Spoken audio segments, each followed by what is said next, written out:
A courtroom confrontation today after the long-awaited sentencing in a major deed theft case was unexpectedly postponed. News 12 Shakti Dennis was there. Tensions ran high inside the Brooklyn courthouse today. On one side, victims of deed theft.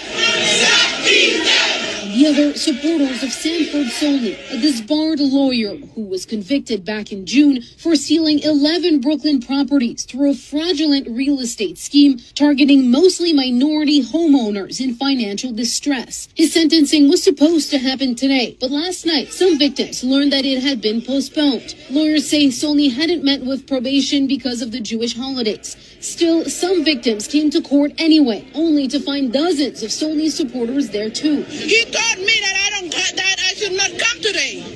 Why can't I show up today as a victim? Why didn't he call all of them and tell them not to show up?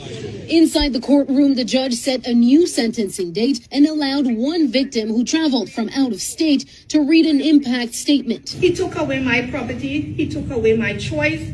Mr. Solnit harmed me and left me with a short end of the stick. Solnit's defense attorney says he respects the court's decision, but claims the victims are not telling the full story. This court found them guilty of making a false representation. Punishment will ensue for that. But this persistent notion that all of these individuals were hapless, unknowing, unintelligent individuals is just wrong. Victims and advocates say they're frustrated by how long the case has dragged on. Some are still fighting to keep their property. It destroyed our lives.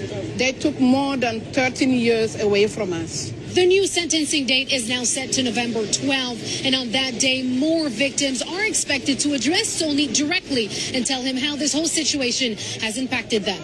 In downtown Brooklyn, Shakti Dennis, News 12 Brooklyn.